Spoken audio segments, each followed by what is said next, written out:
Well, let me put it this way. I'm here tonight because I had a sports show in Aurora for 26 years. I'm very involved in the community as a volunteer. I'm excited, very excited about what's happened. It's an honor. It's a lifetime honor being here as an awardee. And I want to thank all the sports people in Aurora that I was involved with during my time as an interviewer on Sports Beat Aurora. And that was 26 years and a lot of people. So it's my pleasure to say thank you to all of them. And boy, am I excited.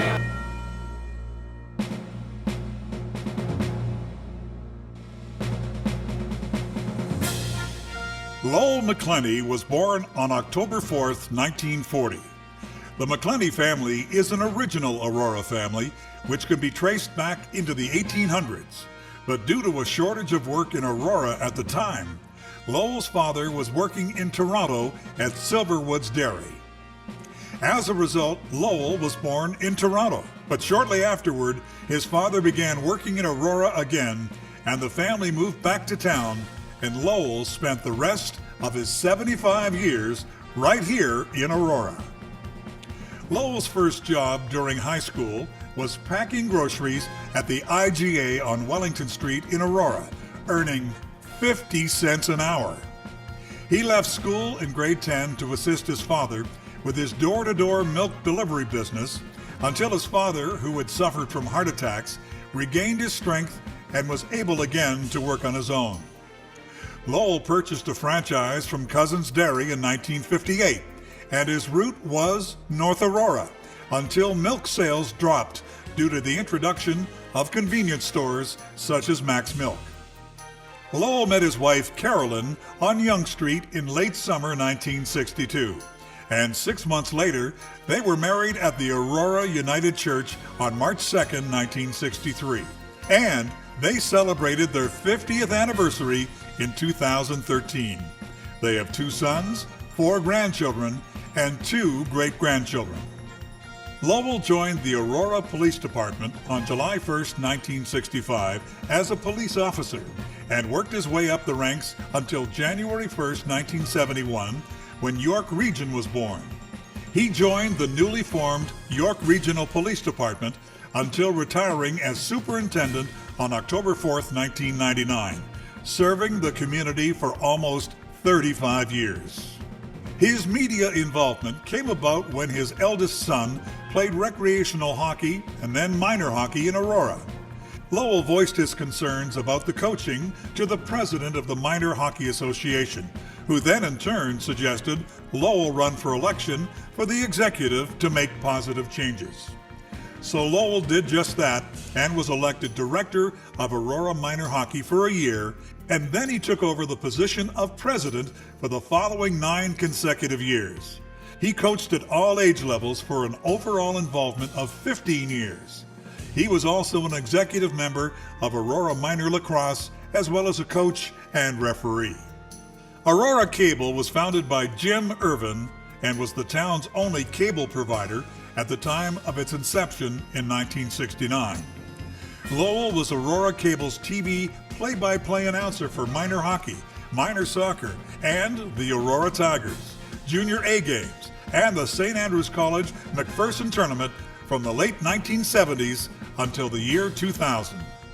Lowell approached Seneca College graduate Steve Mitchell, who is the station's community programmer, with the idea to start a sports program, which became a reality when Sports Beat began in 1982. Lowell's co-hosts on Sports Beat were Dow Judson, Jerry Jennings, Colin Graham, and substitute co-host John Swarbrick.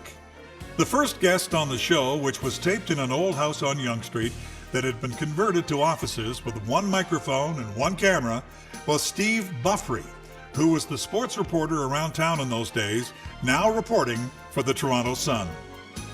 Lowell was the founder and producer and co-host of Aurora Cable Internet from 1982 until Rogers Cable purchased ACI in 2008. The show was geared towards promoting sport in Aurora. Not only did they have coaches and sports leaders on the show, but they interviewed local children in sport. This aspect of the show was a hit and gave young sports girls and boys a chance to be on television. Lowell will tell you that interviewing these children was the highlight of his media career, because you never know what they're going to say, and you had to be careful what you asked them because they would tell you just what they thought. As the show gained popularity and they improved their equipment, they were able to take the show on the road and interviewed teams out of the studio, starting with the Optimist Club Recreation Hockey. Parents today still tell him stories about the wonderful memories they have of the show or of when their children were interviewed. Yep. Coaches tough? Yep. They are, right? Good. Well, thanks very much. Well, Colin, again, we want to thank the Avalanche coaches, of course, the volunteers, all the volunteers who are so important to our sports in Aurora, and all the members of the Avalanche for being here. And to finish off this interview, I'd ask that the coach lead him in a team cheer, okay? Okay, on three, guys, go Avalanche, go. Ready? 1, 2, 3. Go! Wow, and I think after that, we'll just take a trip back to the studio because it was a little quieter. But what a great team, and thanks very much for watching, folks. We appreciate that. Back to the studio. If you want to get the word out about your sport, showcasing the sport through SportsBeat was the way to go about it.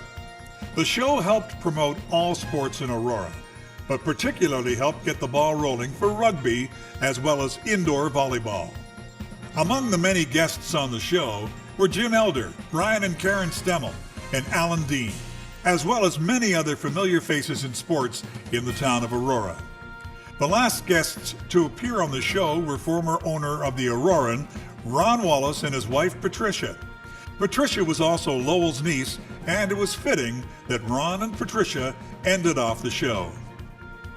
Lowell McClenny has been the Probus Club of Aurora's media relations person from 2010. He is a life member of the Aurora Minor Hockey Association, as well as the Aurora Minor Lacrosse Association. In 1984, Lowell was awarded the Bicentennial Medal for Volunteerism and Citizen of the Year by the town of Aurora. That same year, he was awarded the York Regional Police Chief of Police Award for his volunteer contributions to the community. Lowell finds inspiration in the community, and he has found fulfillment in his role as volunteer supervisor for the Police Male Chorus. His motto in life: everyone has a dream, and if you want to make that dream a reality, then you have to work at it to get it. This has proved to be a recipe for success in his life. In 1999, he received the Optimist Club of Aurora's award for exceptional dedication to police work in the community. That same year, Lowell accepted the Rotary Club's International Paul Harris Fellow Award, which was presented at his retirement party. The awards did not stop there. In 2014, he was awarded the York Regional Police Volunteer of the Year Award and the Province of Ontario Volunteer Service Award, recognizing his 15 years of volunteerism. In 2013, the Character Foundation of York Region recognized him for being nominated in the category of Citizen of Character as a senior. In 2014, at the York South Simcoe 60 over 60 Volunteer Awards, he received the Award of Service. Lowell had served as Police Male Chorus Volunteer Supervisor since 1999 and still continues to do so, bringing joy to seniors as the choir shares their voices in the community and as far away as Newfoundland, Labrador, and the UK. And now we are proud to welcome Lowell McClenny to the Aurora Sports Hall of Fame as recipient of the first ever Media Award as part of the 2015 class of inductees. Please welcome to the stage Dan Coldwell, Pace Credit Union, the presenting sponsor.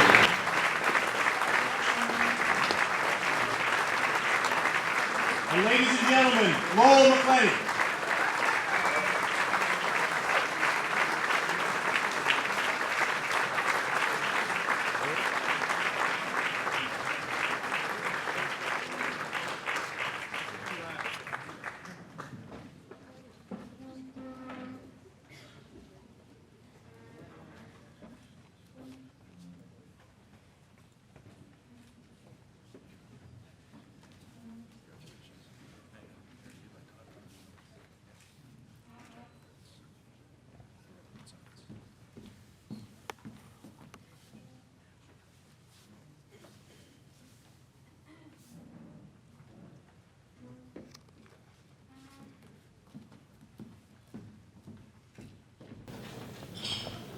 Well, ladies and gentlemen, I'm going to start off tonight by doing something a little bit different than the other inductees. I'm going to say to you this. I'm going to take you back in time a little bit. I'm going to take you back to a Sports Beat Aurora show. Welcome, sports fans, to this week's edition of Sports Beat Aurora. Yours truly, Lowell McClenny. I'm your host. Tonight we have at the St. Andrews College, with the prestigious St. Andrews College, we're involved with the Aurora Sports Hall of Fame inductee dinner. I have been asked by many people here tonight if they could be interviewed on the show, but you're all too old. I'm also afraid that you might say things that you might regret. I can always depend on the kids, but I'm not sure about you adults. Anyways, ladies and gentlemen, I just wanted to bring you back in time, and also I've had over the last many weeks the opportunity to reminisce a little bit by reviewing some of the tapes that we had taken over the years on the show. And it's been a fun time, a great time. It's been a lot of fun. But now to the official part of my speech.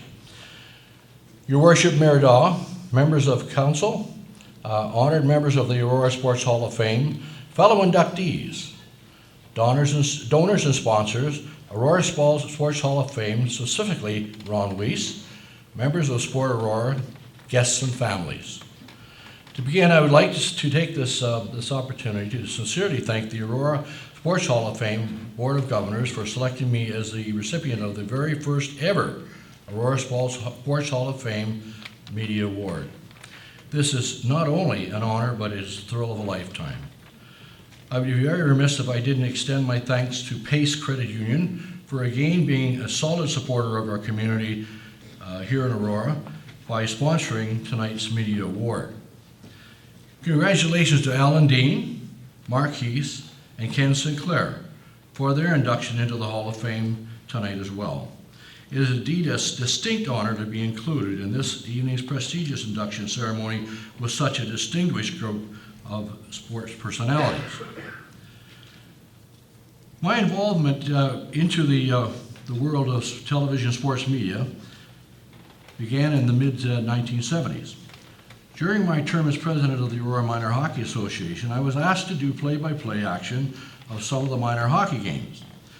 This eventually led to Aurora's first and last sports show on Aurora Cable TV. The show was called Sports Beat Aurora. Over a period of the next 26 years, the show grew in popularity as it gave all sports in Aurora voice in the community.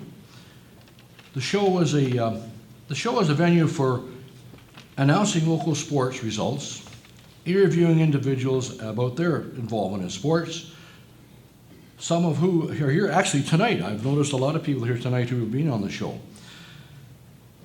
And it also give the kids in the community an opportunity through an interview to be a hero or a sports personality for a week. That was the fun time.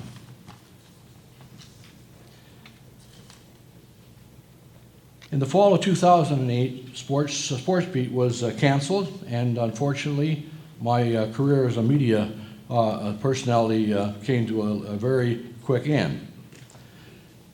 I have to say this, that unfortunately because of this town of Aurora, a town which is growing rapidly in size over the last few years, they've lost a strong sports media voice in the community. Well, folks, that's a brief description of what Sports Beat Aurora was all about. It was a fun ride in a community that I have lived in for a lifetime. Sports Beat gave me the opportunity to meet as many fantastic, interesting people who believe, as I do, being a volunteer is not what you do in the community that matters. It's what you do for the community that counts. Now, I take this opportunity to offer some thanks to some of the people that got me to where I am tonight, and I'd like to first of all say thanks to Jim Irvine, and I don't think Jim's here tonight. Jim, who was the person who brought Aurora Cable TV to Aurora, and in my estimation built the best community cable internet station we will ever see. Steve Mitchell, who's here tonight, my friend Steve Mitchell, Aurora Cable community programmer, for believing in Sports Beat Aurora and helping to make it a success. Doug Judson, the late Jerry Jennings, my good friend Colin Graham, and also stand-in co-hosts John Swerbrick and Mark Critch, all of who volunteered countless hours to make the show a success. The countless volunteers who worked behind the cameras to produce the show. Without their dedication, the show would never have been aired. Everyone involved in sports in Aurora, especially the kids, many of who are now grown with families and I'm sure involved in sports as well. Each of you out there contributed something to make the show a success. You were actually Sports Beat Aurora. Last but not least, ladies and gentlemen, it's my time to sincerely thank my entire family for their everlasting support. They are all here this evening, minus the two youngest members, and it is an honor now to introduce them to you. Carolyn, my wife of 52 years, who, by the way, in the early years of the show, helped produce the show by typing out the results from the local papers, and also, even up to the last show, taped each segment on our VCR. Greg, our oldest son, and that's Greg and our oldest son and daughter-in-law, Jeanette. They're here as well tonight. Brent, our grandson, and his wife, Jocelyn, they are here. Shelby, our granddaughter. Sean, our second son, and daughter-in-law, Liz. Thomas and Grant, our twin grandsons, who are with us tonight here and probably sleeping in the back of the room there. Not here this evening are our two great-grandchildren, I should say, Zoe, 4, and Carter, age 2. Everyone in our family, ladies and gentlemen, is involved in sports in some way. And it's a pleasure to have all this involvement and see how it grows and things that are happening within them.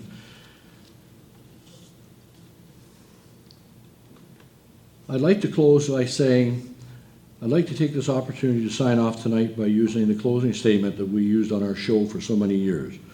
Well, sports fans, that's the show for this week. Thanks for watching. Remember, sports and drugs don't mix. And if you're going to be a sport, be a good one. Unfortunately, because of circumstances beyond my control, I won't see you next week. Thank you very much, ladies and gentlemen. Thank you.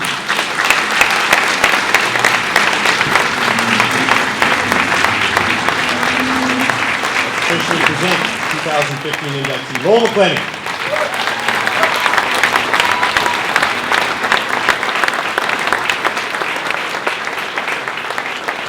We always like to think what we do on TSN is big time and important, but shows like Sports Beat to a community mean a lot more than what we do. So congratulations to Lowell.